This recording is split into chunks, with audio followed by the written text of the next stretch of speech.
विश्वनाथ की, भगवान श्री कृष्ण की कृपा प्रार्थना करते हुए आज हम श्रीमद् भगवद गीता अष्टादश अध्याय संन्यास योग का स्वाध्याय प्रारंभ कर लेते हैं। अभी तक हम लोगों ने देखा ज्ञान साधना में भगवान निधिध्यासन के बारे में बताया है।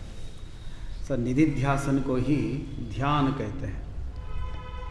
निधिध्यासन जो है उसी को ध्यान कहते हैं, ध्यान साधन। उसको शास्त्रीय शब्द है निधिध्यासन, नितराम दिध्यास, हमेशा जिसकी ऊपर ध्यान रहता है वो नितराम दिध्यास।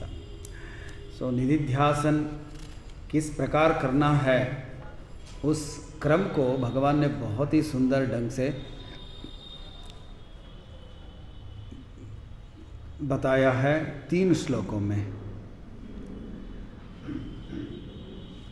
51, 52, 53 इन तीनों श्लोकों में बहुत ही बेहतरीन तरीके से उन्होंने बताया। मैंने कहा था आप लोगों को कि इन श्लोकों को कंठस्थ करने के लिए तो वो प्रयत्न करना है आप लोगों को। अब ध्यान करने का क्रम को बताने के बाद फल तो बताना पड़ेगा, तो उस फल को अगले श्लोक में बता रहे हैं। तो फल क्या है देखिए, बोलिए। ब्रह्मभूतः प्रसन्नात्मा न शोचति न कांक्षति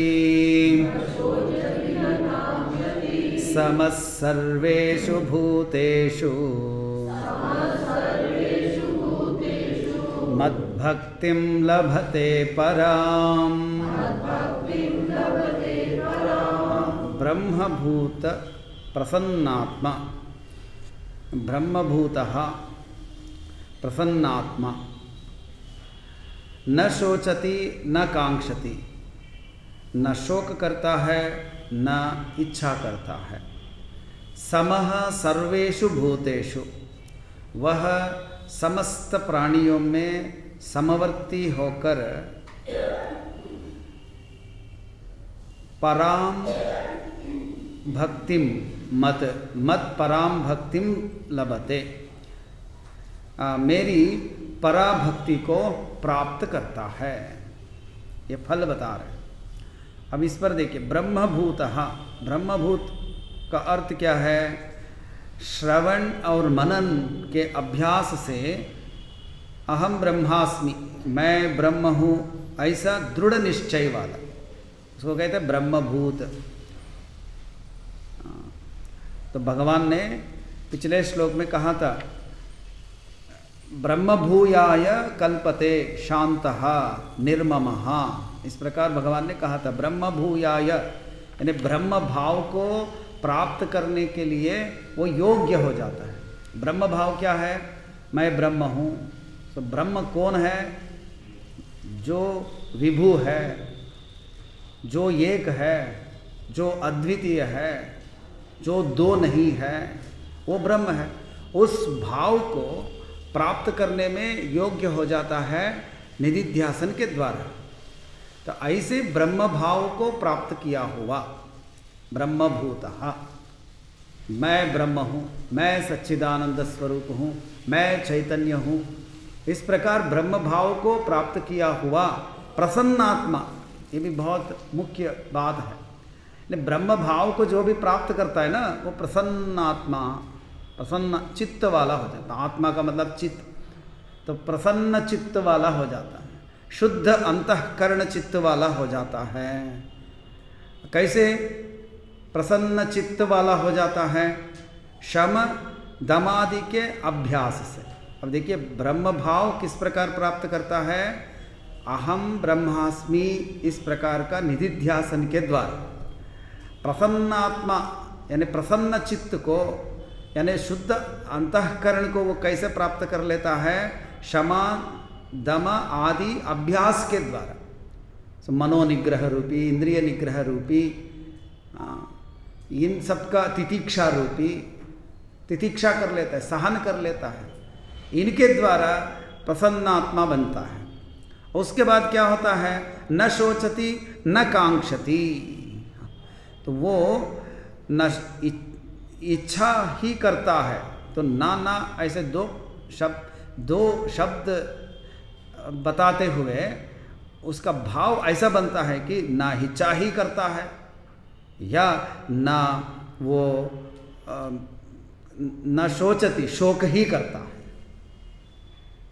ना शोक ही करता है। या इसका मतलब क्या है, उसमें शोक नहीं है और इच्छा भी नहीं है, ये भाव उसका। तो इच्छा नहीं है, शोक नहीं है। क्यों इच्छा शोक नहीं है, अब देखिए उसके लिए बताते हैं, उनके लिए कोई अप्राप्त नहीं है। क्यों? जब ब्रह्म भाव को प्राप्त कर लिया है तो उसके बाद प्राप्त करने के लिए कुछ बचता ही नहीं। और शोक और इच्छा किसके प्रति होते हैं, जो अप्राप्त है। तो अप्राप्त भाव कब आता है, जब अपने आप को अपरिपूर्ण जीव मानते हैं। अब यहां पर ब्रह्मभूत का अर्थ क्या है, जीव भाव को छोड़कर ब्रह्म भाव को प्राप्त कर लिया। यानी थोड़ा बहुत तो समझ लिया मैं ब्रह्म हूं, ऐसा ज्ञान को प्राप्त कर लिया निधिध्यासन के द्वारा। उसमें स्थिति को प्राप्त किया, बाद में बताएंगे वो, फिर उसने ज्ञान को प्राप्त कर लिया। तो ज्ञान क्या है, मैं ब्रह्म हूं, मैं आत्मा हूं, मैं पूर्ण हूं, मैं सच्चित हूं, इस प्रकार का ज्ञान को प्राप्त कर लिया। तो ये ज्ञान को प्राप्त करने के बाद पूर्णता को वो समझ लिया, पूर्णता का ज्ञान हो गया। जब पूर्णता का ज्ञान हुआ तब अपरिपूर्णता का भाव कैसे आएगा। उसके लिए उदाहरण कैसे देते हैं, कोई नमक से बना हुआ पुतला है, वह पुतला समुद्र में मिल जाता है तो उसका दोबारा भाव दिखाई पड़ता है क्या। वैसे ही यहाँ पर जब अपना वास्तविक स्वरूप को वो पहचान लेता है, जान लेता है, जब अपना स्वरूप को जान लेता है तब परिपूर्णता का भाव से वो यानी सहित हो जाता है। जैसा नमक से बना हुआ पुतला समुद्र में लीन होकर समुद्र ही बन जाता है, वैसा ही ये जीव भाव को छोड़कर आत्म भाव में या ब्रह्म भाव में स्थित है। तब किसी वस्तु के बारे में इच्छा नहीं है या किसी वस्तु जब नहीं मिला है तब उसके बारे में उसके मन में कोई शोक या दुख भी नहीं है। फिर क्या होता है, समस्त सर्वेषु भूतेषु, समस्त भूतों में सम रहता है। समस्त भूत का मतलब, सर्वेषु भूतेषु का मतलब जितने भी चराचर प्राणी कोटि है, जो जड़ है, जो चेतन है, उन सब में वो सम रहता है। सम रहने का अर्थ सब में सच्चित को ही देखता रहता है, सब में ब्रह्म को देखता है। ब्रह्म का स्वरूप क्या है, सच्चित। अब मैं माइक देखता हूँ, माइक में सच्चित को देखेगा। किसी व्यक्ति को देखता है तो उसमें भी सच्चित को देखेगा, एग्जिस्टेंस को देखेगा, जो अधिष्ठान को देखेगा। जैसे अपने शब्दों में कहना, अधिष्ठान, अधिष्ठान के बारे में ही उसका दृष्टि होती है। तो इस कारण समस्त सर्वेषु भूतेषु, ऐसे जो समभाव वाला है उसे क्या होता है, मद पराम भक्तिम लभते, मेरी पराभक्ति प्राप्त हो जाता है। किसकी? तो अब यहाँ पर थोड़ा सा विचार, तो ब्रह्म भाव भक्ति, जिस प्रकार हम भक्ति समझते हैं वो भक्ति को यहाँ नहीं बता रहे। ज्ञान लक्षणा भक्ति, इसे समझना है आपको। भक्ति का मतलब जिस प्रकार भगवान में भेद से जो किया जाता है भक्ति, वो नहीं है। अभेद से जो किया जाता है अद्वैत भक्ति, अद्वैत भक्ति को प्राप्त कर लेता है, इसी को पराभक्ति कहते हैं। क्यों ऐसा यहाँ पर भगवान कह रहे हैं? आपको पता है ये 18 अध्याय उपसंहार अध्याय है। तो भगवान ने 7वां श्लोक में कहा था, 4 प्रकार के मेरे भक्त होते हैं, आर्तो रतार्थ जिज्ञासु ज्ञानी च भरतर्षभ। अब देखो वहाँ आर्त भक्त है, अर्थार्थी भक्त है, जिज्ञासु भक्त है, ज्ञानी भक्त है। अब यहाँ किसके बारे में बता रहे? ज्ञानी भक्ति। अब ज्ञानी भक्ति कैसे बनता है? वो भेद को मिटाकर। आप देखो, किसी व्यक्ति से आप प्रेम करते हो, वो प्रेम बढ़ता है कब? जब जो दूरियां हैं वो मिटते मिटते मिटते जितना जितना जितना जितना पास होंगे, जितना जितना भेद मिटता जाएगा, अभेद भाव होगा, तभी प्रेम का भाव आएगा। जितना जितना भेद होगा वो प्रेम में भी ग्रेडेशंस होंगे। प्रेम में भी ग्रेडेशंस के बिना होना हो तो कोई भेद नहीं होना। अब यहाँ भेद कैसे मिट गया है? मैं और ईश्वर का जो स्वरूप, जो सच्चित स्वरूप है, यानी जीव और ईश्वर का जो स्वरूप है वो एक है। इस प्रकार का भाव में वो आ जाता है। उसको यहाँ पर भगवान कह रहे हैं कि पराम भक्तिम लभते, वो पराभक्ति को प्राप्त कर लेता है। जिस प्रकार भगवान ने चतुर्थ भक्त के बारे में बताया था, और वहाँ ये भी कहा था भगवान ने, बहुत ही सुंदर भाव को भगवान ने बताया था, मेरा और मेरा भक्त में कोई अंतर नहीं रहता है, वही मैं हूँ, मैं ही वह है, ऐसा भगवान कहा था। ऐसे भक्ति ये प्राप्त कर लेता है किसके द्वारा? निधिध्यासन के द्वारा। This is very important. निधिध्यासन के द्वारा पराभक्ति को, अद्वैत भक्ति को, ज्ञान लक्षणा से युक्त भक्ति को वो प्राप्त कर लेता है। प्राप्त करने के बाद क्या होता है उसे भी बता रहे। देखिए, ये तो फल हुआ, वो भक्ति को प्राप्त कर लेता है, यानी ज्ञान प्राप्त हुआ। अब ज्ञान निष्ठा के बारे में बताते हैं। देखिए कैसे। भक्त्या माम अभिजानाति यावान् यश्चास्मि तत्त्वतः ततो मां तत्त्वतो ज्ञात्वा विशते तदनन्तरम्। यहाँ पर जीवन मुक्ति और विदेह मुक्ति दोनों के बारे में बता रहे। जीवन मुक्ति यानी जीवित होते हुए भी मुक्त होकर रहना, जीवन मुक्ति। विदेह मुक्ति का मतलब देह को छोड़ने के बाद मोक्ष को प्राप्त करना। अब पिछले श्लोक में एक प्रकार से वो जीवन मुक्त ही है। कुछ आचार्य लोग वो जीवन मुक्त हो, क्योंकि परम भगवान के पराभक्ति को, अद्वैत भक्ति को प्राप्त कर लिया तो वो जीवन मुक्ति। लेकिन उसमें ग्रेडेशंस होता है। वो ग्रेडेशंस कैसे होता है? ब्रह्मज्ञानी, ब्रह्मवित, ब्रह्मवित्तरः। इस ब्रह्मज्ञानी में ही 4 प्रकार का ग्रेडेशंस होता है। तो पहला वो ब्रह्मज्ञान को प्राप्त कर लेता है, लेकिन कुछ ऐसे जो यहाँ पर बता, समस्त सर्वेषु भूतेषु न शोचति न कांक्षति, इनमें कुछ विक्षेप होते हैं। उन विक्षेपों के कारण ये ग्रेडेशंस 4 प्रकार का बताया गया है। ब्रह्मविद, ब्रह्मवित्तमः, ऐसा ग्रेडेशंस बताया गया है। लेकिन जब संपूर्ण रूप से विक्षेप नष्ट हो जाते हैं तो वो अत्यंत श्रेष्ठ होता है, वो जीवन मुक्त हो जाता है, अद्वैत भाव में वो स्थित हो जाता है, कैवल्य भाव में वो स्थित हो जाता है। तब वह व्यक्ति हमेशा आनंद में रहता है।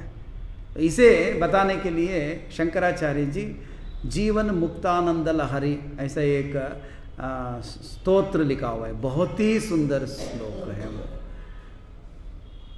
वो जीवन मुक्ति के बारे में बताते हैं। लेकिन अब वो सब्जेक्ट हमारा नहीं है। कभी जीवन मुक्तानंद लहरी पर विचार कर लेते हैं।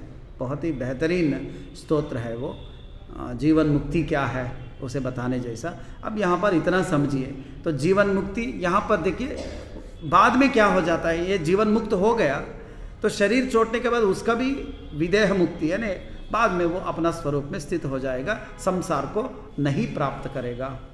इस बात को यहाँ पर बताने जा रहे हैं। 55वां श्लोक, इसे एक बार पढ़ लेते हैं।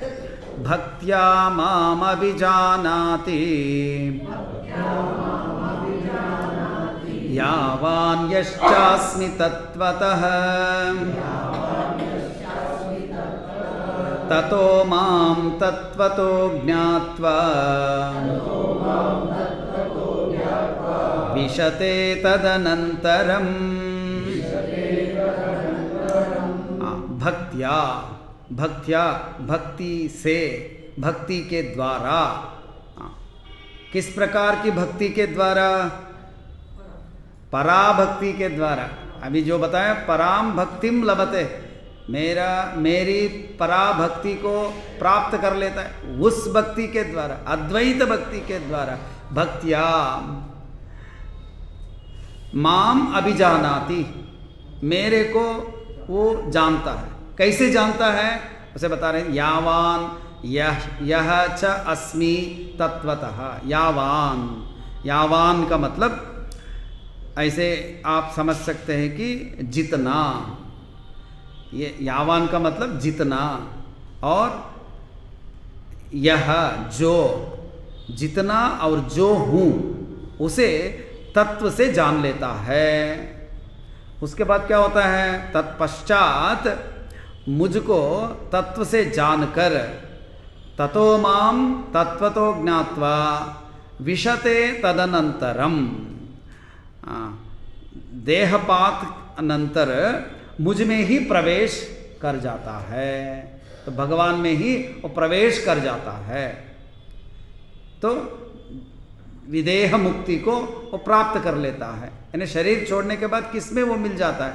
ईश्वर में मिलता है। ईश्वर यानी ईश्वर के जो तत्व है, तो ईश्वर का तत्व स्वरूप क्या है? सच्चित, सच्चित में मिल जाता है। तो ये भाव यहाँ पर बता रहे हैं। अब विचार करिए भगवान क्या कह रहे हैं। जो पराभक्ति है उस पराभक्ति के द्वारा मुझको वो जानता है। कैसे जानता है? यावान यश्चास्मि तत्वतः। देखो, यावान का मतलब सोपाधिक ईश्वर को। यावान वो किस प्रकार है, जितना है, जितना का मतलब पूरा जो जगत है उतना भगवान ही है। जितना यानी इसका मतलब क्या हुआ? माया के साथ मिलकर जो जगत बना हुआ है, तो इस जगत में भी वही परमात्मा है। तो इसलिए जितना, तो सोपाधिक ब्रह्म। तो आप जो भी देखोगे वो क्या है? वो ब्रह्म ही है, ईश्वर ही है। और यह च का अर्थ कर रहे हैं जो निरुपाधिक ब्रह्म, उपाधि रहित ब्रह्म, यानी जो ज्ञान निष्ठा रूपी भक्ति के द्वारा मुझको सोपाधिक निरुपाधिक रूप में तत्वतः जानकर। अब देखिए, जो कोई भी अपना वास्तविक स्वरूप में स्थिर होना चाहता है, मोक्ष को प्राप्त करना चाहता है, तो यहाँ पर भगवान बता रहे हैं कि भगवान को या ईश्वर को तत्वतः जानना है। यदि तत्वतः नहीं जानते हैं तब तक उसे मोक्ष भी नहीं प्राप्त होता है। तब तक उसे ये जो ज्ञान साधना रूपी साधना कर रहे हैं उनका प्रयोजन भी उपलब्ध नहीं होता है। तो ज्ञान साधना का प्रयोजन तभी उपलब्ध होगा जब वह व्यक्ति भगवान को, ईश्वर को तत्वतः जानेगा। भगवान जिस प्रकार है उस प्रकार जानना है, यथार्थ स्वरूप को जानना है। तो भगवान के दो स्वरूप है, एक निरुपाधिक स्वरूप है, एक सोपाधिक स्वरूप है। तो सोपाधिक स्वरूप क्या है? माया के साथ जो ब्रह्म मिला हुआ है वो सोपाधिक स्वरूप है। निरुपाधिक स्वरूप क्या है? जो माया से हटकर जो जैसा है वो निरुपाधिक स्वरूप है। तो माया एक उपाधि है, तो उपाधि के सहित स्वरूप, उपाधि के रहित स्वरूप। तो यथार्थ जानने का मतलब उपाधि के रहित स्वरूप को जानना है। तो भक्ति के द्वारा, ज्ञान निष्ठा के द्वारा उस परमात्मा का यथार्थ स्वरूप को जानकर क्या होगा? अब देखिए यहाँ पर जानकर ऐसा ही कह रहे हैं, जानकर ही आप जीवन मुक्ति को या मोक्ष को प्राप्त करोगे। ये ज्ञान नहीं हुआ तो जीवन मुक्ति को नहीं प्राप्त करोगे। इसलिए जानकर ही ततो माम तत्वतो ज्ञात्वा, तत्वतः मुझे जानकर विशते तदनंतरम, वो मुझ में प्रवेश कर जाता है। कौन?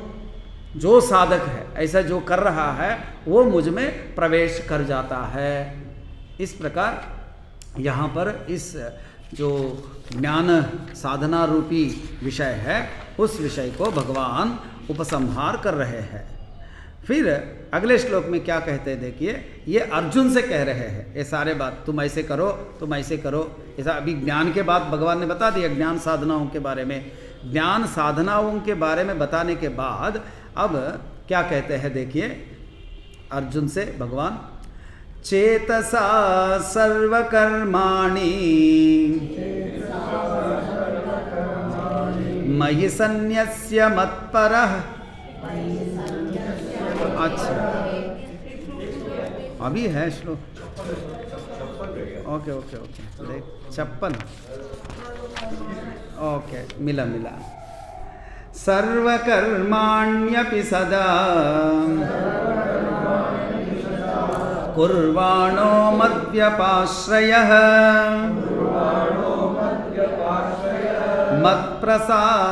मत्प्रसादादवाप्नोति शाश्वतं पदमव्ययम्। सर्वकर्माणि अपि सदा कुर्वाणः मद्व्यपाश्रयः, मेरा आश्रय ग्रहण कर सब प्रकार के कर्मों को करता हुआ भी मत्प्रसादात, मत्प्रसाद का मतलब मेरे अनुग्रह से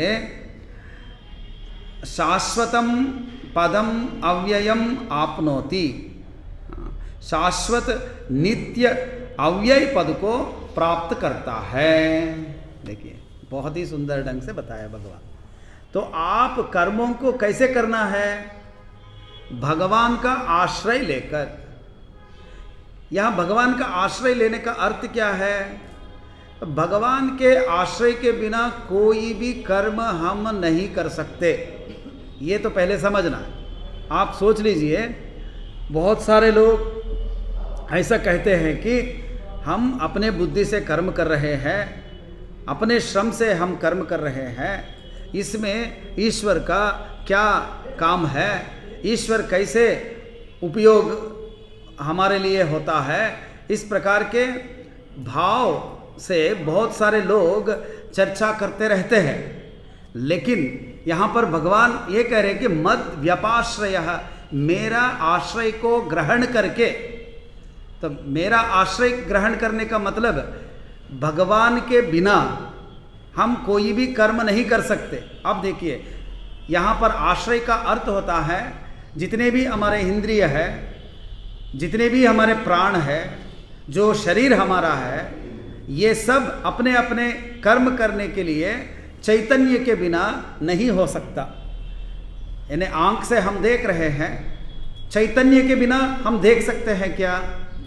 चैतन्य के बिना हम सुन सकते हैं क्या? चैतन्य के बिना हम चल सकते हैं क्या? अब यहाँ पर भगवान क्या कह रहे हैं? मद व्यपाश्रयः सर्व कर्माण्यपि सदा कुर्वाणः। सब मेरा आश्रय लेके हमेशा सारे कर्मों को करते हुए मेरे प्रसाद से, मेरे अनुग्रह से वो अव्यय पद को, शाश्वत पद को प्राप्त कर लेगा। ये बात भगवान कह रहे हैं। तो इसका मतलब क्या है? हमेशा ईश्वर भाव रखते हुए जो भी कर्म करता है वो भी परमात्मा को प्राप्त कर लेता है। तो अब निदिध्यासन का अर्थ क्या है? पिछले श्लोक में बताया ना, कनेक्ट होना चाहिए ना वो विषय, इधर संगति बैठनी चाहिए ना। तो निदिध्यासन के द्वारा आप क्या कर रहे हो? ब्रह्म का ही चिंतन कर रहे हैं, ईश्वर का ही चिंतन कर रहे हैं। तो ईश्वर का स्वरूप जो तत्व से आप जान लिया, निदिध्यासन करते हुए ज्ञान निष्ठा को आपने प्राप्त कर लिया। उस ज्ञान निष्ठा से आप ये जान लिया कि वह ब्रह्म चैतन्य है। तो चैतन्य के बिना कोई कर्म नहीं हो सकते। तो अब हम जो भी कर्म करते हैं तो उस ईश्वर के कृपा से, ईश्वर के अनुग्रह से ही हम कर रहे हैं। इस प्रकार भाव रखकर भी यदि हम साधना करते हैं, भगवान का आश्रय लेते हैं, तो भी वह व्यक्ति अव्यय पद को, शाश्वत पद को प्राप्त कर लेगा। तो इस प्रकार इस श्लोक में कहने के बाद अगले श्लोक में क्या कहते हैं, देखिए, चेतसा सर्वकर्माणि मयि सन्न्यस्य मत्परः बुद्धियोगमुपाश्रित्य मच्चित्तः सततं भव। अब पिछले श्लोक में भगवान ने क्या कहा, मेरा आश्रय लेकर जो भी कर्म करता है, मेरे अनुग्रह से वो शाश्वत पद को प्राप्त कर लेता है। तो मेरा आश्रय लेने का मतलब क्या है, भगवान का ही चिंतन करते रहना, भगवान का जो स्वरूप है उस पर चिंतन करते रहना। तो जब जो व्यक्ति भगवान का चिंतन करता है तो वो भगवान का चित्त वाला हो जाता है। क्यों? क्योंकि वो हमेशा भगवान का ही चिंतन कर रहा है। तो भगवान का चिंतन करने से उसका मन भगवानमय हो गया है।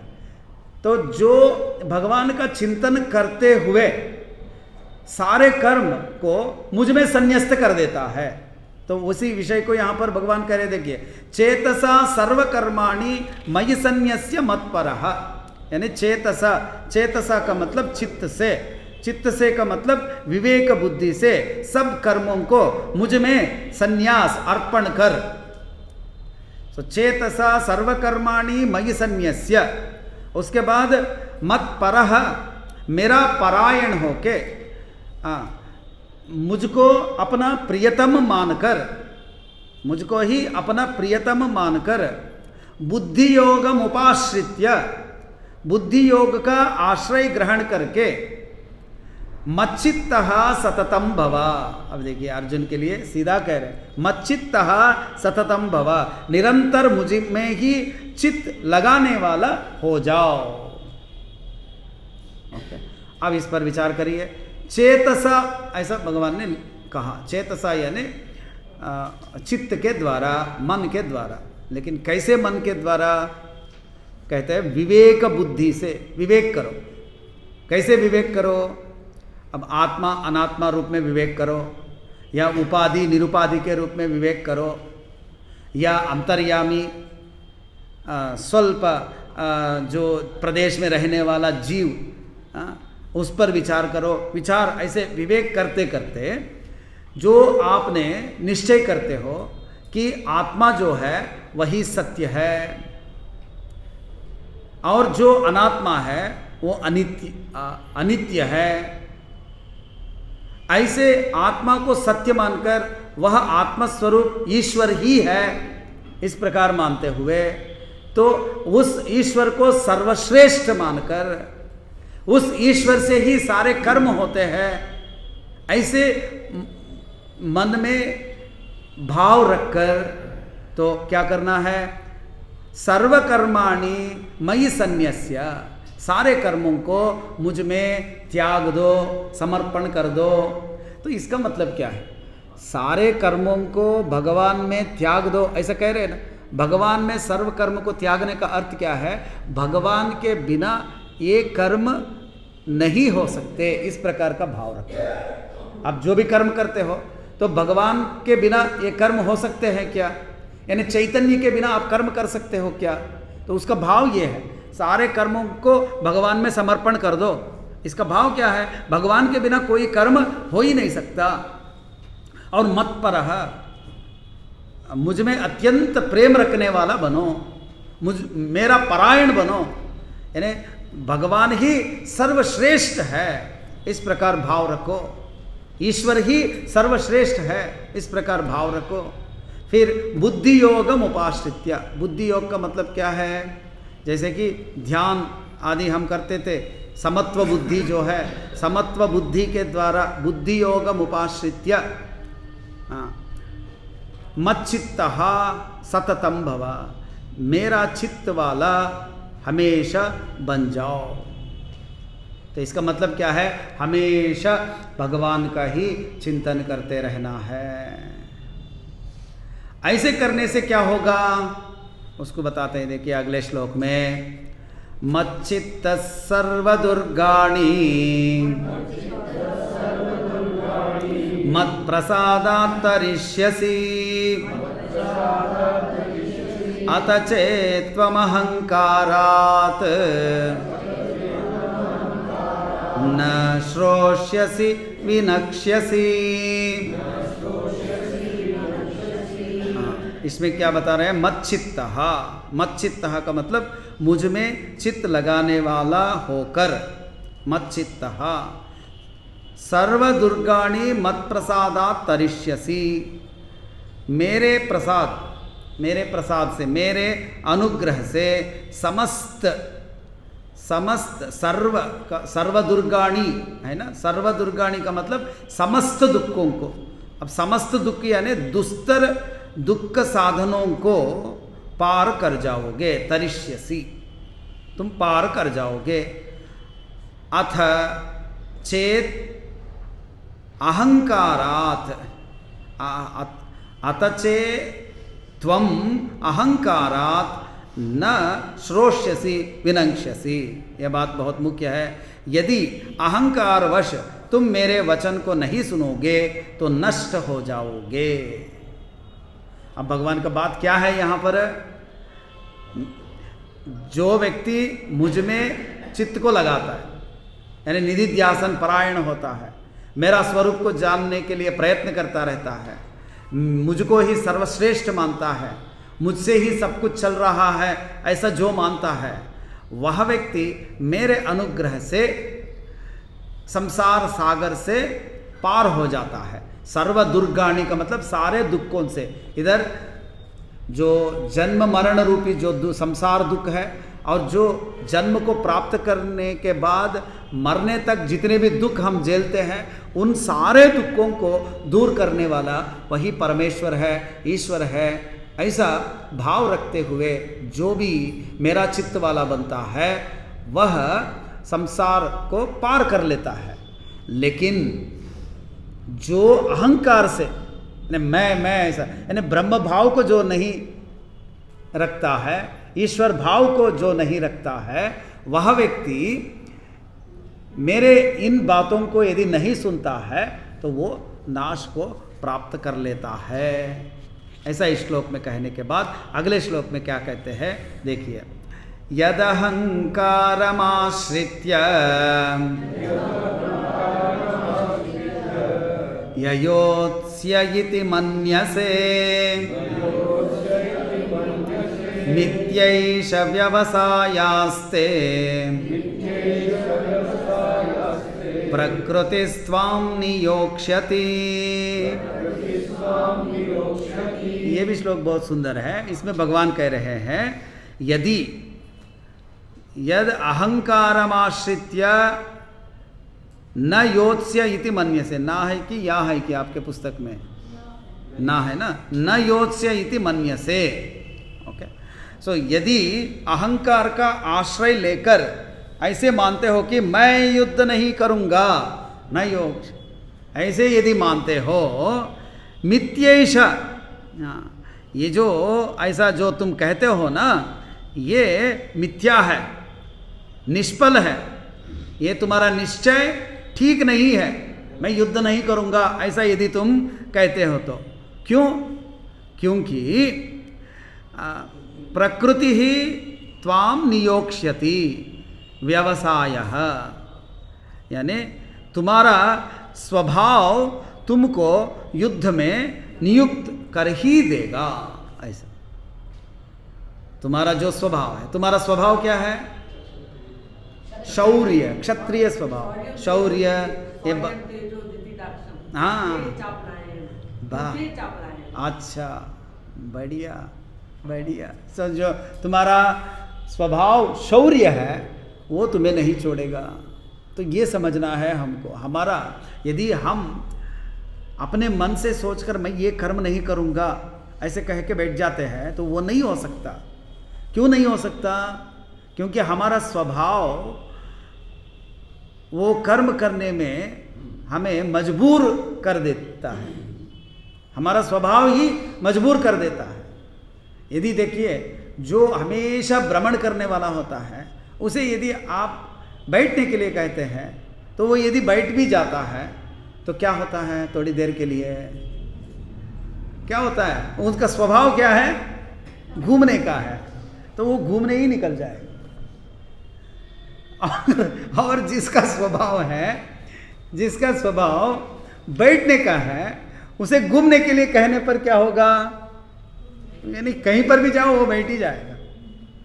तो ऐसे देखिए ये बहुत महत्वपूर्ण बात है, जिसका जैसा स्वभाव है वो वैसा ही प्रवर्तन करता है। तो तुम्हारा स्वभाव क्षत्रिय स्वभाव है। तो अर्जुन सामान्य नहीं था, बहुत सारे युद्धों को जीता था और इंद्र को भी सहायता किया था। ऐसे अर्जुन अब मैं युद्ध नहीं करूंगा ऐसे यदि बैठ जाता है, वो हो सकता है क्या? इसलिए भगवान सीधा अर्जुन से कह रहे हैं, हे अर्जुन, यदि तुम्हारा अहंकार का आश्रय लेकर, यानी अपना स्वबुद्धि का आश्रय लेकर मैं ये युद्ध नहीं करूंगा ऐसे यदि मानते हो तो तुम युद्ध से नहीं बच पाओगे। युद्ध को तुमको करना ही पड़ेगा। तुम्हारा जो प्रकृति है वो तुम युद्ध करने जैसा बना देती है। ऐसा कहते हुए अगले श्लोक में क्या कहते हैं, देखिए, स्वभावजेन कौन्तेय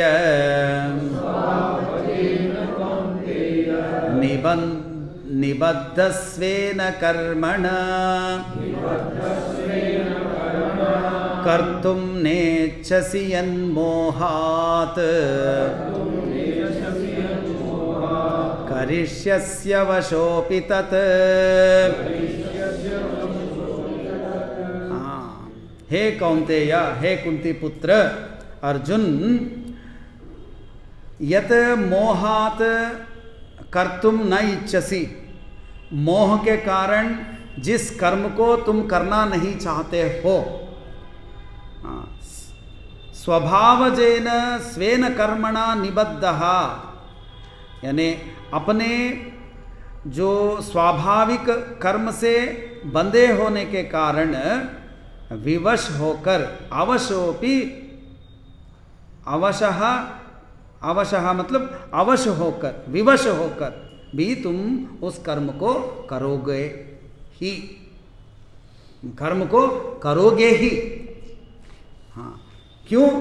क्योंकि स्वेन स्वभावजेन कर्मणा निबद्धः, अपने स्वभाव के अनुसार, जो प्रकृति के अनुसार जो कर्म है, उन कर्मों के साथ तुम बंधे होने के कारण, यदि तुम मोह से का मतलब अज्ञान से, अज्ञान के कारण, भ्रम के कारण यदि मैं उस युद्ध को नहीं करूंगा ऐसा कहते हो तो वह नहीं होगा, तो तुम युद्ध को करोगे ही।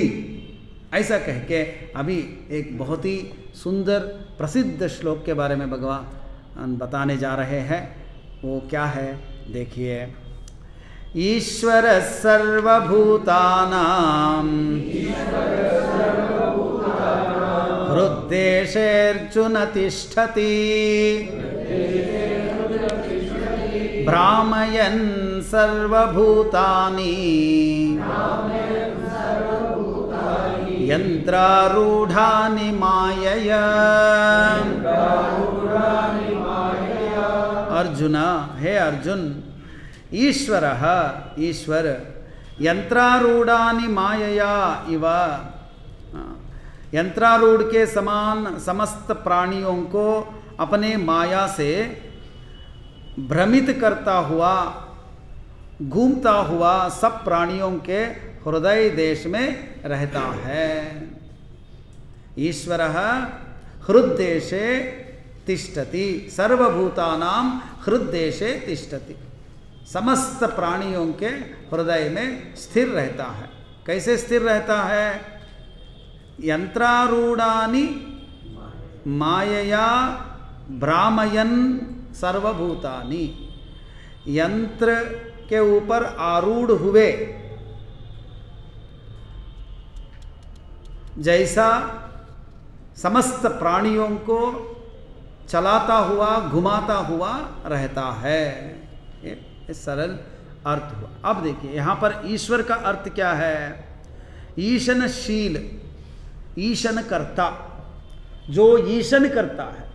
ईशन करने का मतलब क्या है? शासन करने वाला, नियंता। तो ईश्वर ही सबका नियंता है, सबका जो नियंता हो उनके भी नियंता वह ईश्वर ही है। तो उसको यहाँ पर नारायण ऐसा कह रहे हैं। तो वो नारायण कौन है? उसके लिए कहते देखिए, यच्च किंचित् जगत् सर्वं दृश्यते श्रूयते पिबा अंतर्बहिश्च तत्सर्वं व्याप्य नारायण स्थितः। तो यच्च किंचित् जगत् सर्वं दृश्यते श्रूयते पिबा, जो कुछ भी जगत दिखाई या सुनाई भी देता है उस सब को अंदर बाहर से व्याप्त करके नारायण स्थित है। ऐसे जिन श्रुतियों से सिद्ध होता है जो ईश्वर वह सर्वांतर्यामी, उसी को यहाँ पर ईश्वर ऐसा कह रहे हैं।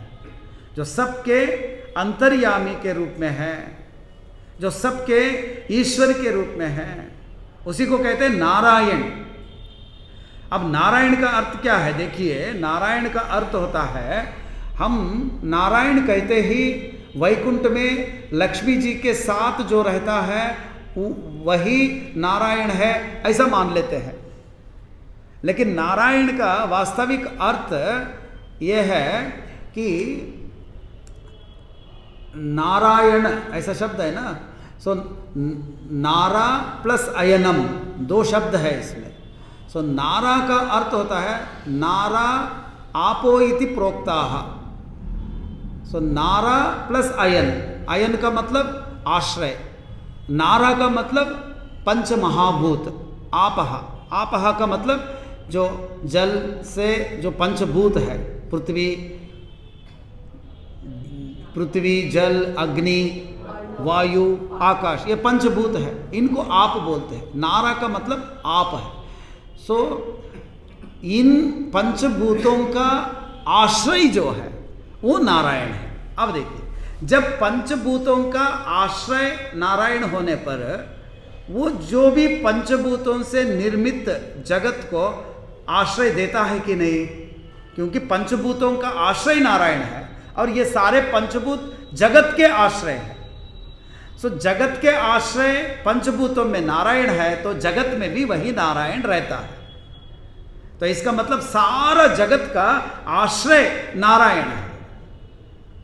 लेकिन हम नारायण शब्द को बहुत सीमित कर दिया है। तो नारायण का मतलब वैकुंठ में रहने वाला केवल वह नारायण है ऐसा मान लेते हैं।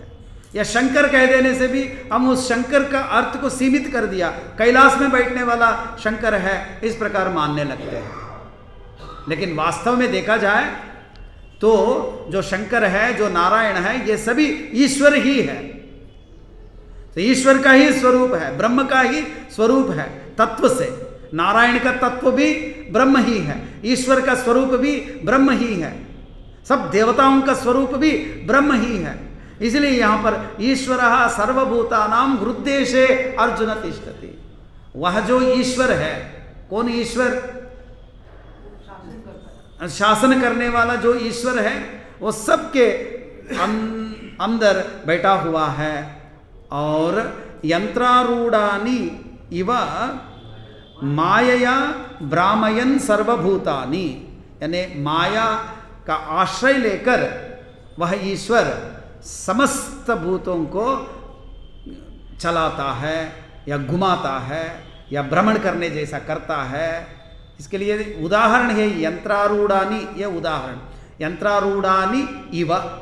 सो यंत्र में आरूढ़ हुआ कठपुतली के जैसा, ये उदाहरण। जैसा कि अभी एक ऐन्द्रजालिक है, समझ लीजिए कोई एक ऐन्द्रजालिक व्यक्ति है, उस व्यक्ति के पास एक डंडा रहता है ना, वो डंडा को वो घुमाता है, फिराता है, ऐसा, हाँ, जैसा चाहे वैसा करता है और उसी के द्वारा कुछ निर्माण भी कर लेता है। तो अपने हाथ में जो डंडा है उसको जिस प्रकार वो घुमाता है, चलाता है, ठीक उसी प्रकार ये जो ईश्वर है ईश्वर सबके हृदय में बैठकर उनको चला रहा है, ये भाव वहाँ पर।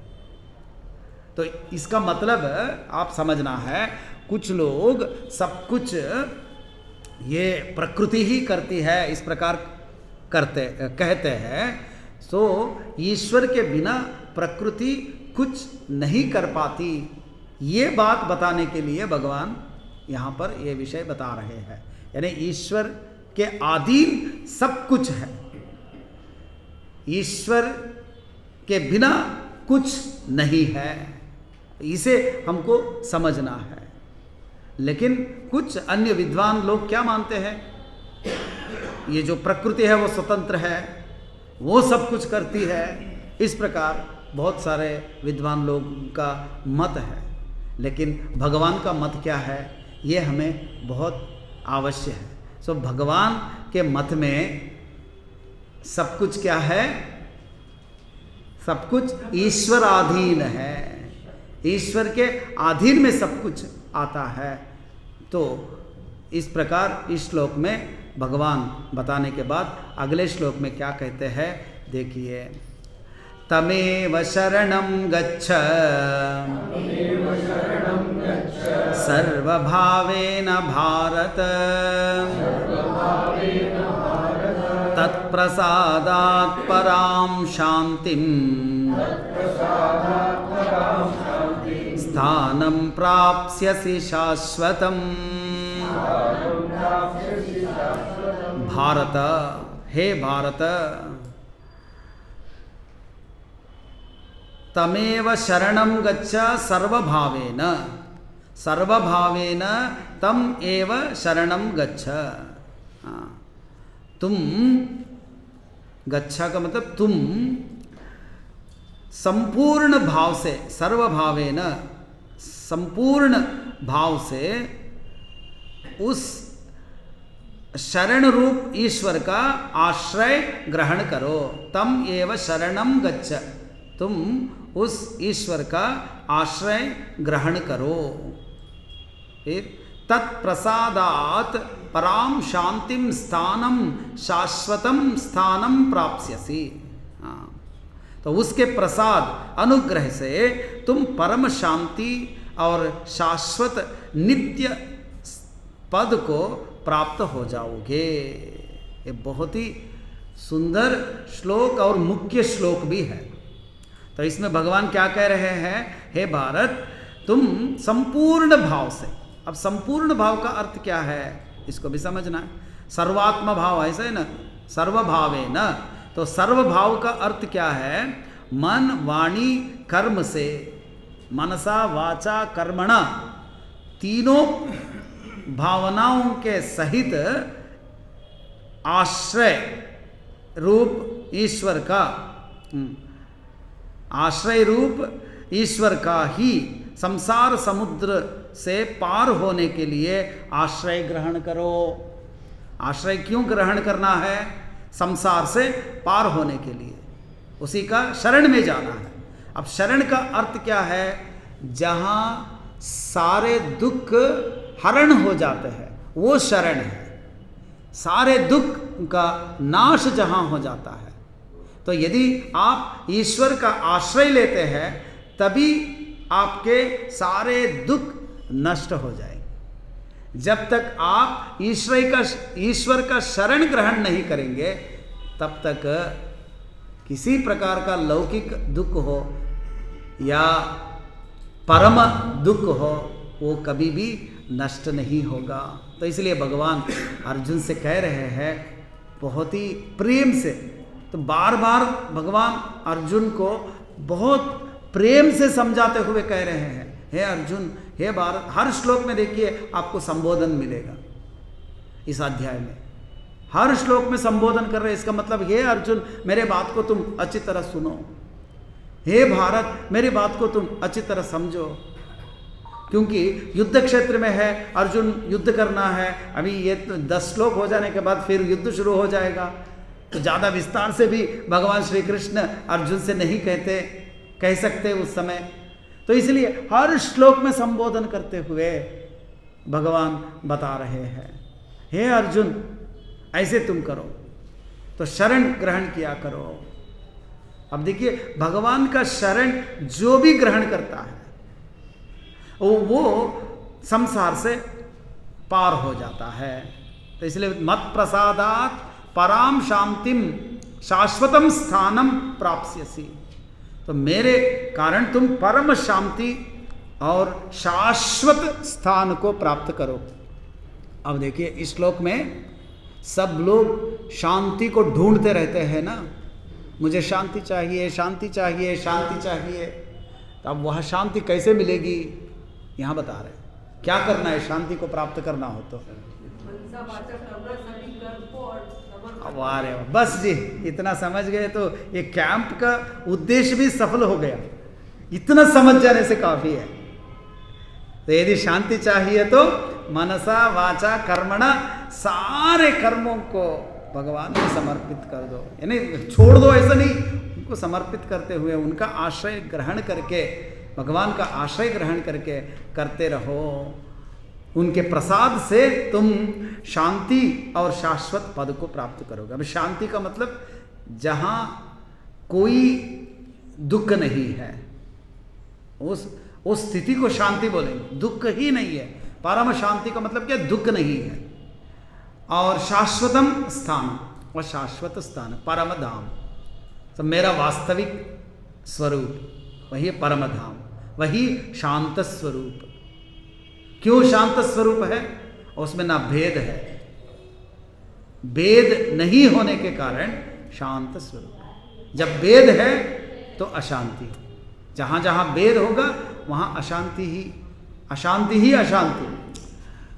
आप दूसरे अध्याय में एक श्लोक के ऊपर चिंतन किए होंगे, वहाँ नास्ति बुद्धिरयुक्तस्य न चायुक्तस्य भावना न चा भावयत शांति अशांतस्य कुतः सुखम। देखिए उस विषय को यहाँ पर भगवान उपसंहार कर रहे हैं।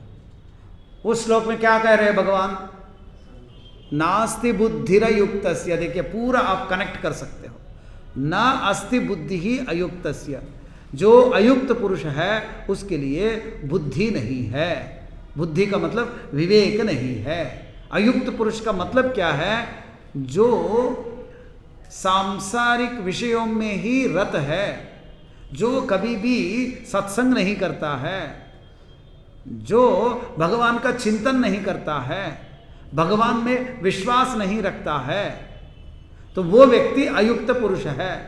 जिसका मन परमात्मा में लगा नहीं है, जिसका मन एकाग्र हुआ नहीं है ना, ऐसे मन वाला व्यक्ति को नास्ति बुद्धि ही, बुद्धि नहीं है। कौन सी बुद्धि नहीं है? विवेक बुद्धि नहीं है, विवेक बुद्धि नहीं है। तो नास्ति बुद्धिरयुक्तस्य न चायुक्तस्य भावना। और जो अयुक्त पुरुष है उसके लिए भावना भी नहीं है। कौन सी भावना? मैं ब्रह्म हूँ, मैं ईश्वर हूँ, ये भावना भी नहीं हो। क्यों? क्योंकि उसका मन बहुत चंचल है। बहुत चंचल होने के कारण वो इन भावनाओं को कर ही नहीं सकता। तो जिसको ये ब्रह्म भाव नहीं है उसको शांति नहीं है, और जिसको शांति नहीं है उसको सुख भी नहीं। अब शांति को प्राप्त करने के लिए क्या करना है? ब्रह्म भाव को रखना है। उसी को यहां पर भगवान कह रहे हैं सर्व भावेन तमेव शरणं गच्छ। सारे भावनाओं के द्वारा, सारे कर्मों के द्वारा यदि कोई भगवान का शरण ग्रहण कर लेता है, उनके प्रसाद से, उनके अनुग्रह से वो शांति को प्राप्त कर लेता है। जब शांति मिल गए तो सुख मिल गया। वो सुख क्या है? परिपूर्णता, आनंद, उसे सुख मिल जाता है। तो इस श्लोक में भगवान बहुत ही सुंदर ढंग से शरणागति के बारे में बताया। और अगले श्लोक में वो क्या कहते हैं देखिए। यही है श्रीमद् भगवत गीता का एक अंतिम श्लोक वास्तव में, और सार रूप श्लोक भी यही है। वहाँ तक पहुँच गए भगवान की कृपा से। अब चलो उसका भी एक बार विचार कर लेते हैं और उच्चारण भी कर लेते हैं। इति ते ज्ञानमाख्यातम् गुह्याद् गुह्यतरं मया विमृश्यैतदशेषेण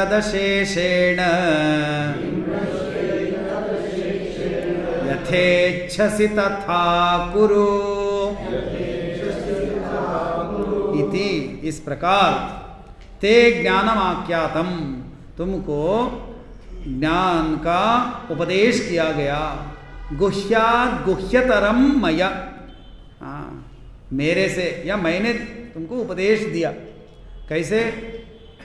गुह्याद् गुह्यतरम गुह्य से भी गुह्यतर जो ज्ञान है उसको मैं उपदेश किया। फिर कहते हैं विमृश्य ये तद अशेषेण यथेच्छसि तथा कुरु। इस पर पूर्णतया विचार करके, विमृश्य का मतलब विचार करके, विमर्शा करके, मनन करके, यथेच्छसि तथा कुरु, तुम्हारी जैसी इच्छा हो वैसा करो। तुमको मैं इसी को करना है ऐसा नहीं करूँगा। ये बात भगवान कहने के बाद भी अर्जुन के प्रति इतना प्रेम है तो फिर भी थोड़ा बहुत ये उपदेश को प्रारंभ कर देते हैं। यथेच्छसि तथा कुरु ऐसा कह देने से हो गया, लेकिन ऐसा नहीं कि उनके ऊपर बहुत प्रेम आता है तो प्रेम से और कुछ बातें बताते हैं। अब तुम सोच लो, तब अर्जुन कहता है कि नष्टो मोहः स्मृतिर्लब्ध्वा। तो इधर गुह्याद् गुह्यतरम ज्ञानम ऐसा कहा, यानी अत्यंत रहस्यमय। रहस्यमय क्यों है? बोलने पर भी समझ में नहीं आता, इसलिए रहस्य है। यदि आत्मा के बारे में कहते हैं तो समझ में आता है क्या? आत्मा सत्य है, कुछ ग्रहण किया आपने। जैसे कि मैंने कहता हूँ एप्पल, तो उसका तो ज्ञान हो जाता है, तो आत्मा ग्रहण हो रहा है उसका, तो इसलिए वो गुह्य है, अपरोक्ष है साक्षात वो, इसलिए वो गुह्य है। तो ऐसे गुह्य ज्ञान को मैंने तुमको बताया, उसे तुम विचार करो। अभी ऐसे ही तुम यथेच्छसि तथा कुरु नहीं कहा भगवान ने, विचार करके तुमको जो अच्छा लगता है वो करो। आप देखो, अब विचार करना किसके काम है? हमारा काम है। तो आप भी विचार करते रहिए। तो हमारा सौभाग्य ये है कि हम 9 दिन से काशी में रह रहे हैं और श्रीमद् भगवत गीता के बारे में स्वाध्याय कर रहे हैं, रामायण के बारे में स्वाध्याय कर रहे हैं, अन्य कार्यक्रमों में हम व्यस्त रह रहे हैं, अनुष्ठान कर रहे हैं, पूजा आदि कार्यक्रम कर रहे हैं। तो आप सबको भगवान विश्वनाथ का और दक्षिणामूर्ति का, हमारे गुरु परंपरा का कृपा मिले और आपके जीवन में जो भी विघ्न है वो सारे विघ्न दूर हो जाए, ज्ञान भक्ति वैराग्य भी आपको प्राप्त हो जाए। तो 9 दिन एक स्थान पे रहना वो भी गृहस्थों के लिए और जो भी अन्य काम करने वालों के लिए बहुत मुश्किल होता है, लेकिन आप सभी लोग तपस्वी ही हैं। क्यों तपस्वी है? क्योंकि 9 दिन रहे, उसमें बहुत विघ्न भी आए। वो कैसे विघ्न आए? वो शारीरिक कष्ट के रूप में ऐसे विघ्न आए, ऐसे विघ्न आए, उस विघ्न को भी आप पार करके बैठे हुए हो, तो आपको ज़रूर भगवान का अनुग्रह मिलेगा ही। तो आपका अनुष्ठान सफल हो, इस प्रकार कामना करते हुए और संपूर्ण रूप से विचार करके, अशेषेण संपूर्ण, कुछ बचे नहीं। अच्छी तरह सोचो, सोपाधिक ईश्वर, निरुपाधिक ईश्वर, और मेरा धर्म क्या है, यानी जो आध्यात्मिक रूप से भी विचार करो, धर्म के रूप से भी विचार करो। धर्म क्या, तुम्हारा धर्म क्या है, इसके रूप में भी विचार करो। सो 2 प्रकार से हम विचार करना पड़ता है ना, धार्मिक रूप से, आध्यात्मिक रूप से। सो आध्यात्मिक रूप से और धार्मिक रूप से, दोनों ओर से तुम विचार करो, है ना। धर्म का मतलब क्या होता है? तुम्हारा धर्म, क्षत्रिय धर्म, उसके, और आध्यात्मिक तुम्हारा स्वरूप आत्मा है, अब उस स्वरूप को प्राप्त करने के लिए तुम ये धर्म का पालन करना है, उसी को परम श्रेय ऐसा कहते हैं, निश्रेयस कहते हैं। तो उसके बारे में अच्छी तरह तुम विमर्शा करो, विचार करो, मेरा धर्म क्या है, शास्त्र क्या कहता है, आचार्य लोग क्या कहते हैं, और तुम्हारे पूर्वजों ने जो किया अनुभव करो। तो उन्होंने बताया था ना, प्रथम अध्याय में सारे विषयों को बताया था, ये सभी कुल का ये ऐसा होता है, इस प्रकार कहा था। तो इस प्रकार संपूर्ण रूप से विचार करके, सारे कोणों से विचार करके, सब कोणों से विचार करो, एक ही कोण से विचार नहीं करना है, ऐसा विमृश्य अशेषेण। वो तो सब कुछ तो वही करवा रहा है, तो पापों पुण्य के भागी हम क्यों? आप बोल रहे हैं ना वो भागी नहीं होंगे यदि मेरा करवा रहे हैं ऐसा मानते हो तो। नहीं मानते हो तो मान जाओ, अब कुछ करने की जरूरत नहीं। वही कहा ना भगवान ने, मान जाओ तो मानने का है। जस्ट बोलते हैं हम वाचिक रूप से भगवान सब कुछ कर रहे हैं, लेकिन जैसे चप्पल वो ये छोड़े रहे तो उस पर ध्यान गया रहता है। आज ही 1000 रुपए का चप्पल लाए हो, कौन उठा के लेके चले जाएगा, ऐसे उसके सामने बैठे हुए ऐसे होता है। वो भाव तो होना चाहिए, है ना। हाँ, जगत में संसार में वो ईश्वर ही व्याप्त है। लेकिन आज भी गुरु शंकराचार्य कहते हैं ब्रह्म सत्य जगत मिथ्या, जगत मिथ्या। तो उन्होंने जगत को मिथ्या बोला है, वो उनकी किस दृष्टि से उन्होंने जगत को मिथ्या बोला है? जगत कल्पित है, परमात्मा अधिष्ठान है। अधिष्ठान में जब कल्पित जो जगत होता है, उस जगत में अधिष्ठान ही व्याप्त रहता है। तो ऐसे है, तो आपको ज्ञान क्या, जगत कल्पित है ये ज्ञान होना है। जगत में भगवान व्याप्त है, यानी अधिष्ठान जगत में व्याप्त है। जो जगत है वो कल्पित है, वो है नहीं, वो प्रतीत है। जब जगत प्रतीत होता है उसमें ये जगत परमात्मा व्याप्त है। तो आपको जो जगत दिखता है तो उसमें परमात्मा को देखना है। जब आप विचार करने लगोगे ये जगत है ही नहीं, सिर्फ अधिष्ठान है, ऐसा ज्ञान होगा। ठीक है। तो शाम 10:30 बजे हो सके तो 10:30 बजे हम